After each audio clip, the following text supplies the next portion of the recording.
This is NDTV.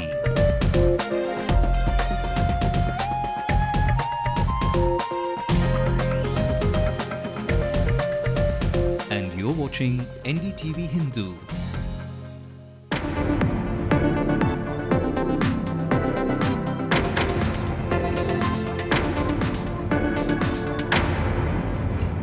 You're watching the late night news on NDTV Hindu. I'm Ramanathan. The top stories we're following tonight. It's supposed to be a landmark launch, but ISRO announces that the GSLV mission has failed. A new twist to Lalit Modi-Shashi Tharoor saga takes a new turn. BCCI sources say Lalit Modi will no longer be the sole IPL chairman. The Deputy CM announces an 18 crore fund for resolving the extreme water crisis. MLAs say they're dissatisfied with the amount. Chennai Port is emerging as one of India's logistics hub, and NDTV Hindu exclusive. Opposition trains its guns on Dantewala issue, says UPA didn't realize the seriousness of the Maoist problem, though the BJP and left stood by it. But what we don't need is a government which tries to pull down its own home minister. Algari ducks a question to his choice between the state and the centre. Karunanidhi reacts, asks party men not to speak about policy decisions.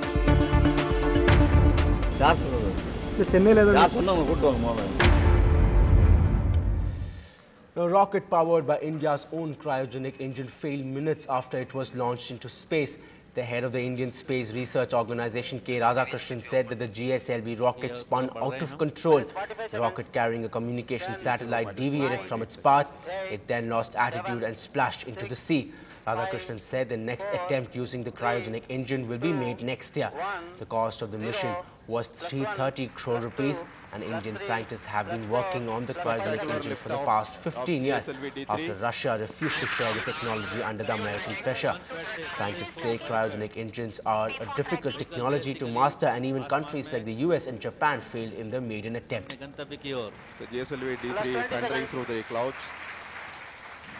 We are not very sure, after looking at the data, whether the cryogenic main engine did ignite. This we have to confirm after looking at the various parameters that we have monitored during the flight. But what we saw during the flight was the vehicle was tumbling. That means the vehicle lost its control. Vehicle lost its altitude and finally splashed down in the sea. Well, more off-the-field drama in the IPL. Lalit Modi runs the risk of turning into the biggest victim of his own war strategy. Sources in the BCCI told NDTV that Modi's wings will be clipped. Modi, who is the commissioner and chairman of the IPL, will be checked by Shashank Manohar, who is being promoted as the co-chairman. This issue will be discussed when the BCCI working committee meets on the 24th of this month. Manohar is currently the president of the BCCI. This decision comes after income tax officials reached the IPL headquarters in Mumbai to inquire into the source of funding of the billion-dollar Premier League. The need to examine the funding of the IPL arises after a week that has seen a series of allegations and counter-allegations between Modi and Minister of State for External Affairs Shashi Tharoor. Now, meanwhile, the IPL Tharoor controversy was expected to be discussed today in the Parliament. However, the Naxals issue took over and was the eye of the storm. The BJP, however, has said that it will want to discuss the issue tomorrow. So Shashi Tharoor might have some serious answering to do. Now, after an uproar in the Parliament over the Naxals issue and being attacked by the left and the right, Home Minister P. Chidambaram made his statement in the Rajya Sabha this morning. He said that the primary responsibility lies with the government and appealed to everyone to stick to the course which he said the country has chosen carefully. Central paramilitary forces have been provided to the affected states, including Chhattisgarh, to help the state governments carry out counter-insurgency operations, regain control over areas dominated by the Naxalites, restore the civil administration, and restart development work. The state governments, therefore, have the primary responsibility. The central government stands ready and willing to assist the state governments and to coordinate interstate operations. Sir, on an earlier occasion, I had said that to counter the menace of Naxalism, we need a strong head, a stronger heart, and enormous staying power. I believe that the government has all three qualities. Meanwhile, BJP leader Arun Jaitley retorted, saying the government did not realize the seriousness of the Naxal issue. The BJP has accused the Congress of letting Maoists gain ground in the last 5 years. And the Home Minister has made a very encouraging statement when he says that to counter the menace of Naxalism, we need a strong head, a strong heart, and an enormous staying power. We agree with the Honorable Home Minister. But what we don't need is a government which tries to pull down its own Home Minister. What we don't need is a divided government.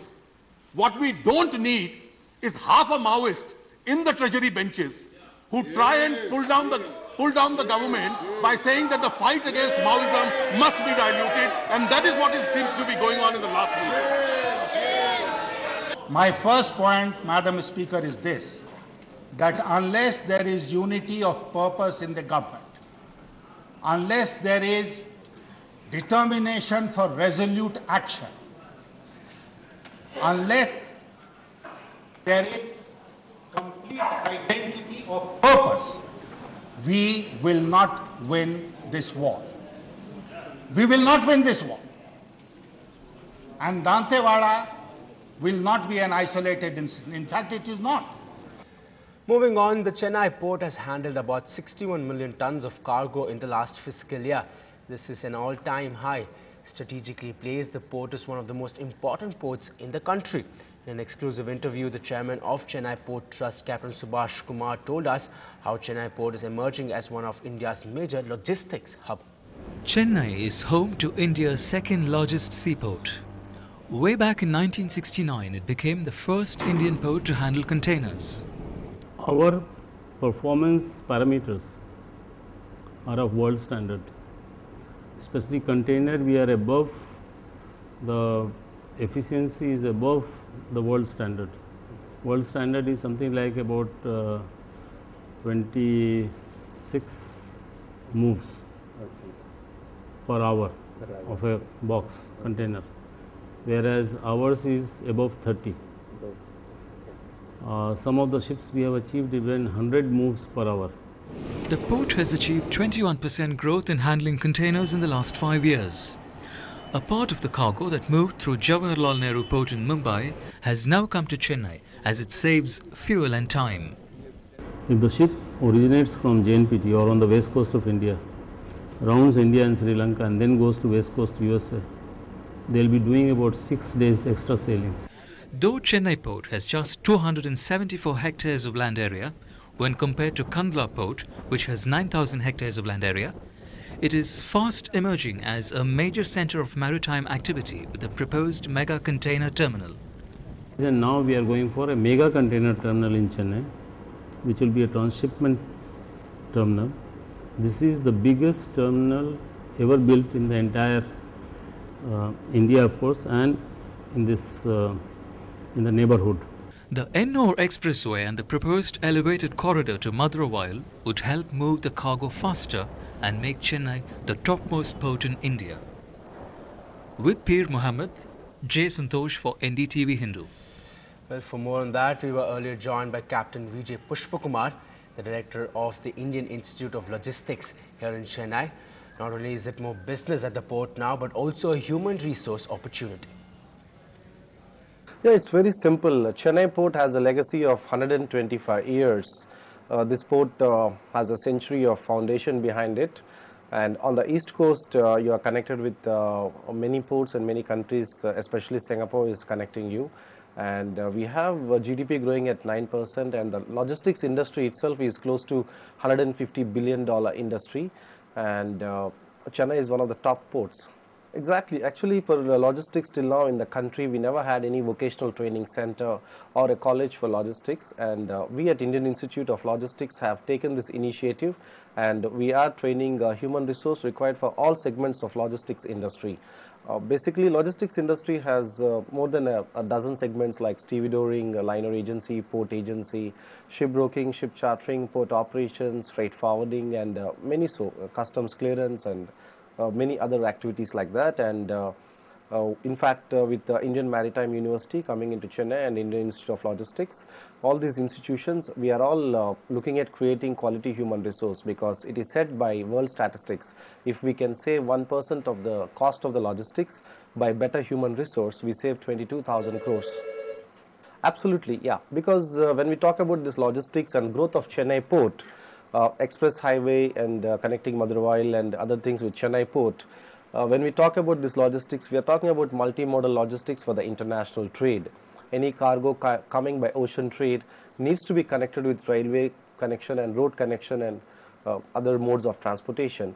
So definitely this is going to enhance the quality of multimodal transport what Chennai is going to provide. Well, moving on, if you want fresh vegetables or grocery, well, stay with us and find out how you can save that walk all the way to the market.